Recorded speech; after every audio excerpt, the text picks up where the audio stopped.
এখন কথা হলো তোমাদের আগের দিন আমি বলেছি এইগুলো অর্থাৎ মধ্য সমানুপাতি বা বর্গমূল, তাই তো। আর আমরা বহু ক্লাসে আয়তক্ষেত্র সমান ক্ষেত্রফল বিশিষ্ট বর্গক্ষেত্র কিভাবে সেটা দেখিয়েছি। আজকে দেখাবো ত্রিভুজের সমান ক্ষেত্রফল বিশিষ্ট বর্গক্ষেত্র। এই পাঠটা আমরা আজকের দেখব। কিন্তু যখন কথা আসছে ত্রিভুজ, তখন দেখো অঙ্কগুলোর মধ্যে কি আছে। ত্রিভুজ কত রকমের দেখো, তিনটে আলাদা আলাদা বাহু দিয়ে ত্রিভুজ, মানে এটাকে বলে বিষম বাহু ত্রিভুজ। কিরকম ত্রিভুজ? বিষম বাহু, মানে আলাদা আলাদা, তাই না? এটাকে কি বলবো? বিষম বাহু। এটা কি? এটা সমদ্বিবাহু ত্রিভুজ, মানে যার দুটো বাহু সমান। বিষম বাহু, এটা সমদ্বিবাহু, এটা আবার সমবাহু ত্রিভুজ। তার মানে এখান থেকে বোঝা যাচ্ছে ত্রিভুজ অনেক রকমের হয়, তাই তো। তাহলে আগে যদি এই অনেক রকমের ত্রিভুজ কিভাবে আঁকতে হয় সেটা যদি আমি না পারি, তাহলে বাকি আঁকা অর্থাৎ এই ত্রিভুজের সমান ক্ষেত্রফল বিশিষ্ট বর্গক্ষেত্র আঁকা মুশকিলে পড়ে যাবো, নাকি সমস্যা হবে। অর্থাৎ আগে কত রকমের ত্রিভুজ কিভাবে আঁকতে হয় সেই প্রসেস আমাদের জানতে হবে, তারপরে এইটার মধ্যে আসবে। তো আমরা যখন অন্তর্বৃত্ত পরিবৃত্ত করি তখন তোমাদের এইটা বলেছিলাম যে কত রকমের ত্রিভুজ কিভাবে আঁকবে তার রুলস আমি দেখিয়ে দিয়েছিলাম। যেমন এইখানে একটু বলি, যেমন দেখো ত্রিভুজ বাহু বেদে ত্রিভুজ, এটা আসছে তো, বাহু বেদে ত্রিভুজ। দেখো সমবাহু, সমদ্বিবাহু, এটা কি আছে? বিষমবাহু। তাহলে সমবাহুটা কি? যার প্রত্যেকটা বাহু সমান, ঠিক আছে। তা এই ত্রিভুজ আঁকতে হবে কিরকম করে?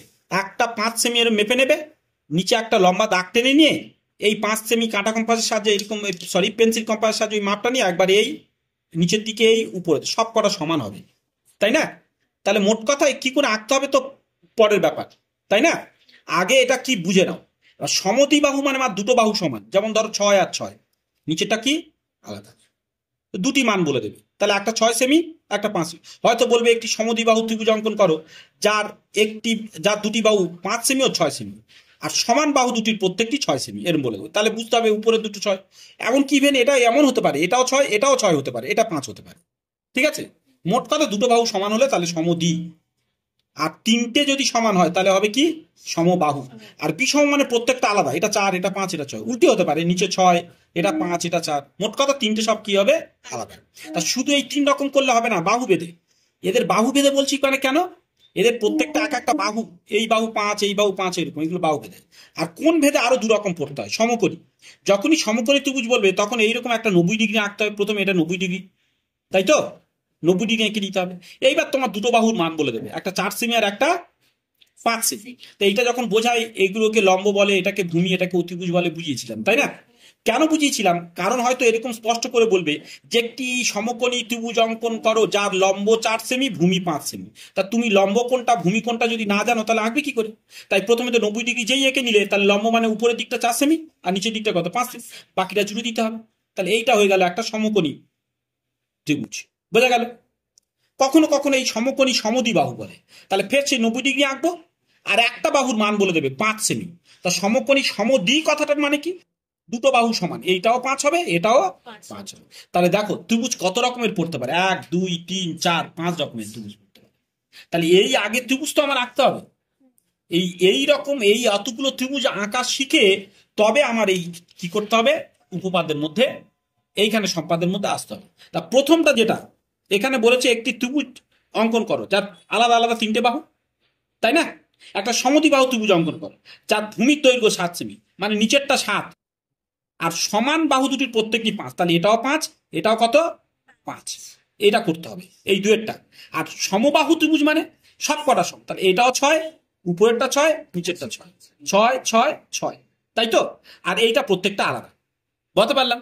তা আমি এখন বলো এই তিনটের মধ্যে কোনটা তোমাদের রেখে দেন। প্রথমটা করে দেখি, 10 7 5, ঠিক আছে, অর্থাৎ 5-এর দাগের 2টা আমরা করছি। কষে দেখি 21, 5-এর দাগের 2, পেজ নম্বর 283, ক্লাস 10। চলো, বুঝতে পেরেছো? এবার দেখে যাই। তাহলে এইটা খাতাটা এখন লাগবে না ধরে নাও। তাহলে এখন আমি এইখানে এই ব্যাপারটা করে দেখানোর চেষ্টা করছি। চলো, এখন যে বিষয়টা হলো, তাহলে 10 সেমি 7 সেমি 5 সেমি প্রথমত এটা নিচ্ছি, দেখে নাও আগে এখানে এটা নিচ্ছি, ঠিক আছে। দেখো প্রথমে কত? 10 সেমি। তা 10 সেমি আঁকছি কিরকম দেখে নাও, এই যে 10, এটা সূক্ষ্মকারে লম্বন ত্রুটি হবে, এরকম স্ট্রেট করে ধরবে এই। তাহলে এইরকম করে এমন করে ওখানে পয়েন্ট রেখেছি, হাত যেতে যেতে ওখানে থেমেই যাবে। 10 সেমি, তারপরটা কত বলেছি 7 সেমি, আর একটা কত 5 সেমি। চলো এখন 7 সেমি, কোনটা কত বলে দেয়নি কিভাবে করবে, শুধু আমি 10 সেমি 7 সেমি মাপগুলো নিয়ে নিচ্ছি। দেখো 7 সেমি বুঝতে পারছো, এইখানে 7 লেখা আছে, ভালো করে ধরো, এখানে এই যে এখানে 7 লেখা আছে, আর এইখানে এই যে একদম ধার থেকে নয়, কিন্তু এই একের দাগ থেকে নয়, এই এখান থেকেই নিতে হবে। যদি বলতো 7.3, তাহলে 7.3 মানে 7 পেরিয়ে গিয়ে এর ভিতরে 10টা দাগ থাকে, 9টা দাগ থাকবে, তাহলে 1 2 3 এখানে গুনতে হবে, এইখানে তখন হতো। বুঝতে পারছো এইরকম। তাই এটা 7 সেমি, এবারটা বলেছে 5 সেমি, তাহলে আরেকটা বলেছে কত 5 সেমি, তাহলে এই যে 5, তাহলে এখানে লম্বন ত্রুটি যাতে না হয় সোজা করে ধরো, এই দুটো সোজা করে পয়েন্ট করে নাও একটু, যেন কিন্তু গর্ত না হয়ে যায়।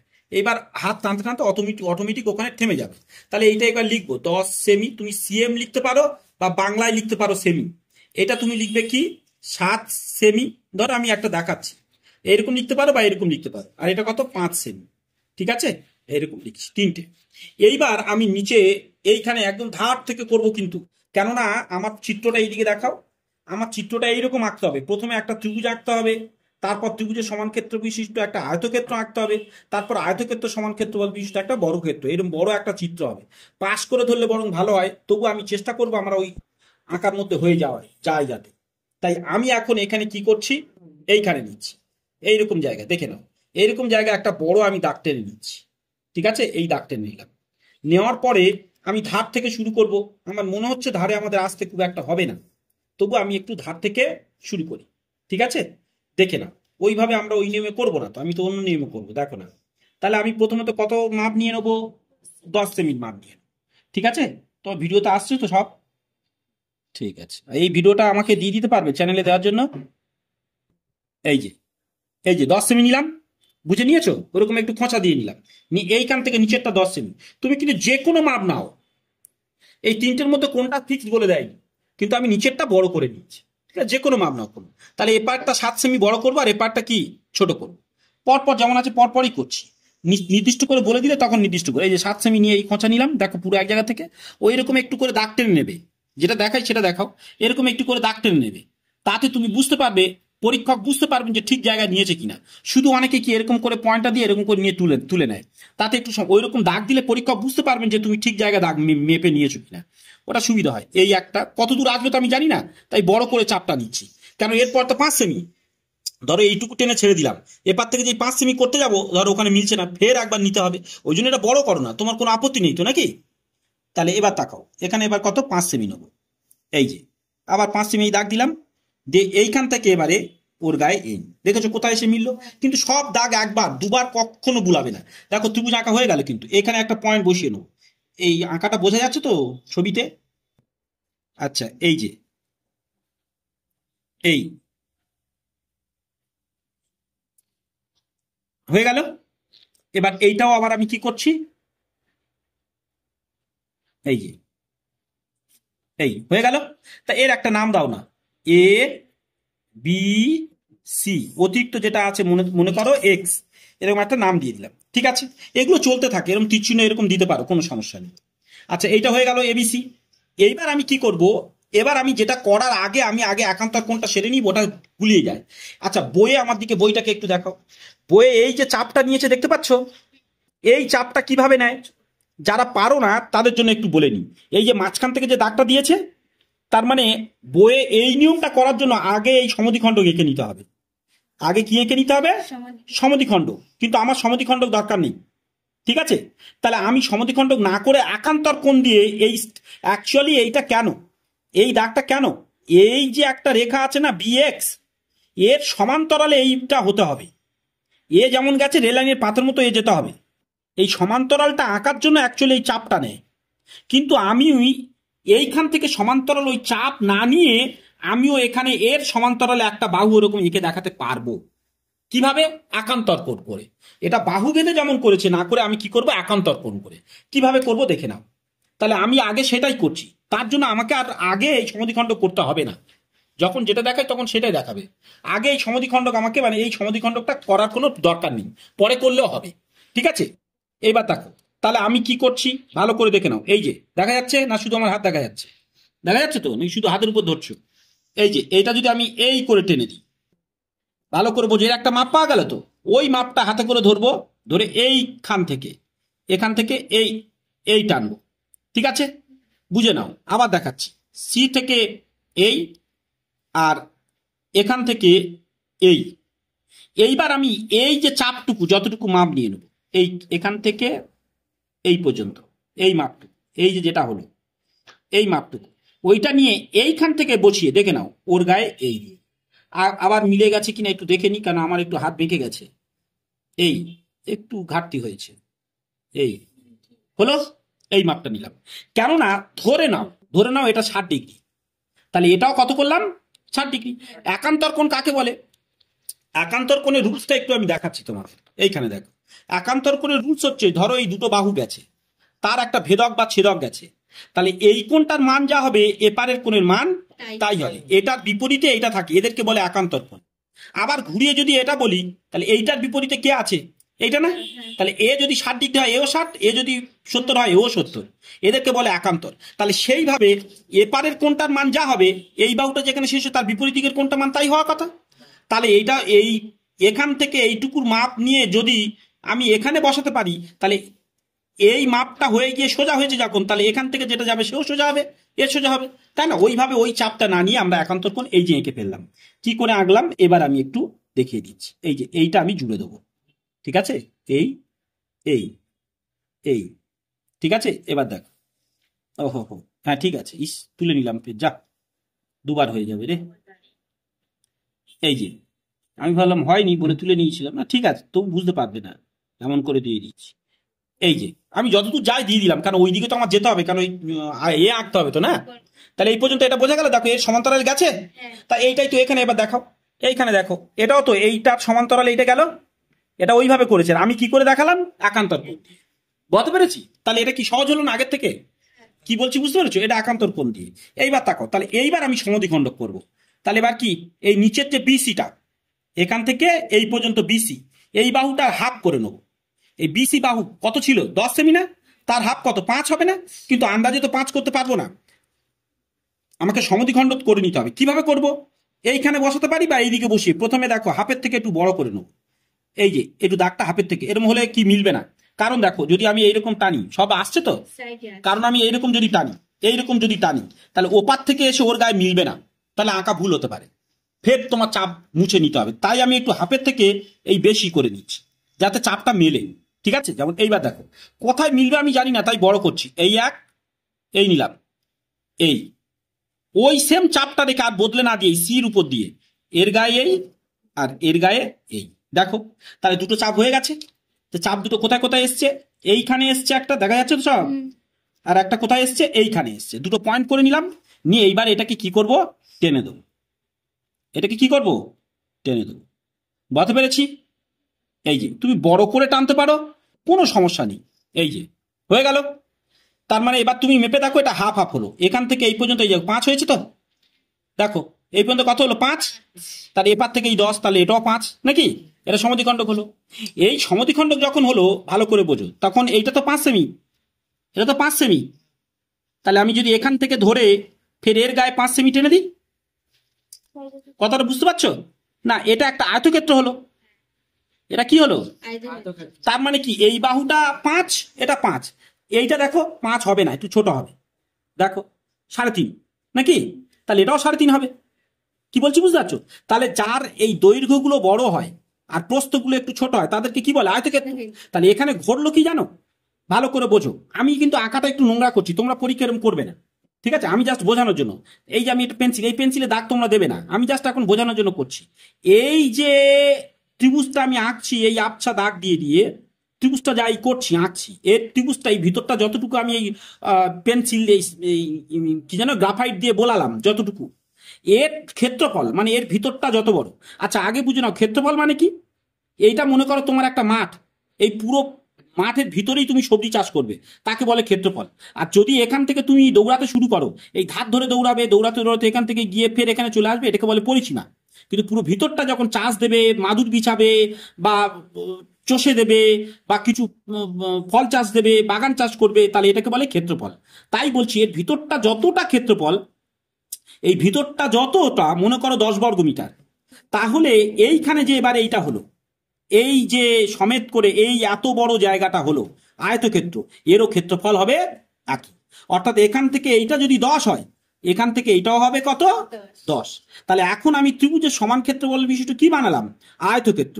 কিন্তু আমার এই আঁকাটাই বলেছে, কি বলেছে? ত্রিভুজের সমান ক্ষেত্রফল বিশিষ্ট বর্গক্ষেত্র বলেছে। কি বলেছে? বর্গক্ষেত্র। কথা বলতে পেরেছি? তাহলে আমি কি এখন বর্গক্ষেত্রে গেছি? আমি ত্রিভুজের সমান ক্ষেত্রফল বিশিষ্ট কি এঁকেছি? আয়তক্ষেত্র। তাহলে আমার বর্গক্ষেত্রে যেতে হবে। তাই আমি কি করব, এবার নিচের আঁকা সব ভুলে যাও। মনে করো একটা জিনিস ভেবে দেখো, এইটা যদি 5 হয়, এটাও কত? তাহলে এটা কি 3.5 মতো ছিল না? তাই আমি সেই যখন বর্গমূল নির্ণয় করেছিলাম, মনে আছে? এই বাহুটা চা, এই বাহুটা তো তাই। তাহলে এই মাপটুকু নিয়ে, মানে এই মাপটা তো এখানে রয়েছে, এই মাপটুকু নিয়ে এবার এখান থেকে আমি কি করব, এর গায়ে এই দাগ দিলাম। বলতে পারলাম? তার মানে আমার ব্যাপারটা দাঁড়ালো কি, এখান থেকে এই পর্যন্ত 5 সেমি, আর এই প্রস্থের অংশটুকু এখানেও নিয়ে নিলাম 3.5 সেমি। তাহলে মোট এখান থেকে এবার কোন পর্যন্ত হলো? এই পর্যন্ত হলো। বলতে পারলাম? আচ্ছা, আগে আমাদের এটা নাম দিয়ে দিই, এইটা নাম দিয়ে দিই একটা এ, এটা মুছে গেছে, এ বি সি, এটা মনে করো কি ডি। তাহলে এইটা এ কিন্তু এখানে নয়, এটা এ এইখানে।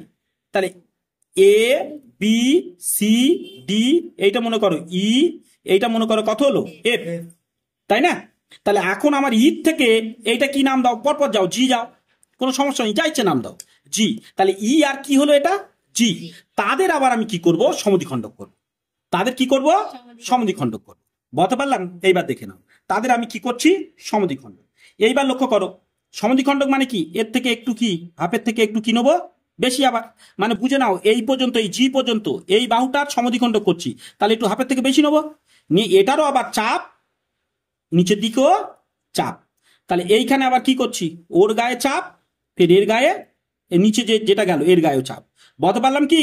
এই যে ই থেকে, কিন্তু অনেকে এ থেকে ভেবো না, কিন্তু ই থেকে এই চাপ দিয়েছি, নিচের দিকে চাপ দিয়েছি। আবার জি যেটা হলো, মানে মোট কথা এই 5 আর 3.5 মোটটা, বুঝতে পেরেছো কি বলে? তাহলে এবার এই যে পয়েন্ট হলো, এটা একটু কালো কালো করেছি বলে তোমাদের দেখতে খারাপ লাগছে, কিন্তু বুঝতে পারলেই হলো নাকি?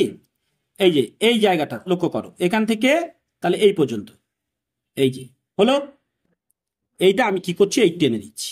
তাহলে মাঝখান পেলাম কোনটা? এইটা না? এটা তো মাঝখান পেলাম। অর্থাৎ 5, এখান থেকে এই পর্যন্ত 5, আর এখানে 3.5, ধরো 5, 8, 8.5, 8.5-এর হাফ পর্যন্ত চলে এসছে। এইবার আমার অত তো দেখা দরকার নেই, আমি এখান থেকে এই মাপটুকু নেবো, এই মাপটুকু নিয়েছি, বুঝতে পারছো কি নাকি? হাফ নিলাম। এপার থেকেও কি এই হাফ, দেখো মিলে গেছে, কি মিলে গেছে তো? তাহলে এখান থেকে এই যে হাফ, এই যে হাফ মিলল, এপারও নিশ্চয়ই মিলবে, কি বলে? এবার আমি তাহলে কি করব? দুটোকে জুড়ে দেবো। এই এ তেরি যা, ইরেজার দাও একটু, তাড়াতাড়ি দাও, একটু ইরেজার দাও, দেখি এটা দাও, এটা দাও। আচ্ছা দেখো, এইখানে তাহলে আমি কি এটা মুছে দিচ্ছি একটু, কেন যেহেতু হঠাৎ হাতটা বেঁকে গেছে। যাক, আর একবার দেখছি, তাহলে এগুলো যেন না হয়। এই থেকে এই গেলাম, এটা সূক্ষ্ম করে করবে, এইরকম যেন দাগ নয়। এই হয়ে গেল। তাহলে আমার কি হলো? এটাও একটা চাপ করে নিলাম। বুঝতে পেরেছি কি পারিনি? এই বুঝতে পেরেছো কি? আমার কথা বুঝতে পেরেছো সবাই? তাহলে এখান থেকে কি করলাম? এইটাই। এইবার এই যে পয়েন্টটা হলো, এই যে পয়েন্টটা হলো, এবার আমি কি করব? আগের মতোই সেম। তাহলে এই যে 3.5 সেমিটা ছিল, ওই যে আয়তক্ষেত্রের যে প্রস্থের মাপটা ছিল, সেই মাপটা ধরে আমি তাহলে কি করব? এই মাপটা সোজা করে এর গায়ে ওই যে চাপটা আমি এঁকেছি, এটা 90 ডিগ্রি করা দরকার, অটোমেটিক 90 ডিগ্রি হয়ে আছে, শুধু ওর গায়ে ঠেকিয়ে দেবো। আর এখানে 90 ডিগ্রি আঁকতে হয় না। তাহলে এটা কি এফ তো? জি, এটার নাম দাও কি মনে করো? এইচ। তাহলে এইবার আমার কি মাপ হলো? এই যে এই এইচ আর এফ এর মাপটা নেবো, এই মাপটুকু নেবো। এই যে এই মাপটুকু কত? সেই 3.5 তো হবে। আমার কথা বুঝতে পেরেছ? এই হলো হয়ে, এই যে মাপটা হলো, এই মাপটার থেকে আমি এপারে কি করব? এই বুঝে নাও, এই হলো, বুঝতে পারছো? এখান থেকে এই মাপটুকু নিলাম, এই মাপটুকু নিলাম। তাহলে এই, এবার ওই মাপ দিয়ে এখান থেকে এর গায়েও এই ওই সেম বর্গক্ষেত্র, মানে সব দিকে সমান তো, এই বর্গক্ষেত্র বলেছে তো, সব দিকে সমান তো। এই তার মানে এখান থেকে এই মাপটুকু নিয়ে এই সেম মাপ একবার এই, ওখান থেকে দাঁড়িয়ে একবার ওর গায়ে এই, ফের এই এইচের থেকে দাঁড়িয়ে একবার এর গায়ে এই, তাহলে হয়ে গেল। এইবার আমার কি করছি? এটাকে কি করব? জুড়ে দেবো। এই যে তাহলে কি করলাম, এই আর এটাকে কি করলাম, এই জুড়ে দিচ্ছি। ঠিক আছে, তাহলে এই হয়ে গেল আমাদের বর্গক্ষেত্র, বলতে পারলাম। তাহলে এইবার এর নাম দাও জি এফ এইচ কে বা আই, যাও দাও। তাহলে এবার পুরো উত্তর হয়ে গেল, এসব যা এক্সট্রা কিছু নাম দিয়ে দাও। তাহলে এবার লিখবে ত্রিভুজ এ বি সি এর সমান, এই কথাটা পেনে লিখে দিতে পারবে। ক্ষেত্রফল বিশিষ্ট, একটু তাড়াতাড়ি করছে, হ্যাঁ, বিশিষ্ট। এবার F G H I, F G H I বর্গক্ষেত্র অঙ্কন করলাম, বর্গক্ষেত্র অঙ্কন করলাম। ব্যাস, এই হলো তোমার সম্পূর্ণ আঁকা। এইটা গেল কত দাগে, কষে দেখি, দেখাচ্ছি, কষে দেখি 21 5-এর দাগের আই। বলতে পারলাম। এই আঁকাটা কিন্তু খুব ইম্পর্টেন্ট এবছরের জন্য। ঠিক আছে, এবছরের জন্য খুব ইম্পর্টেন্ট এই আঁকাটা, সম্পূর্ণ তোমরা দেখে নাও। এটা আমরা করেছি, আর বাকি নিয়মগুলো নিশ্চয়ই তোমাদের এইগুলো জানিয়েছি। চলো, বেস্ট অফ লাক।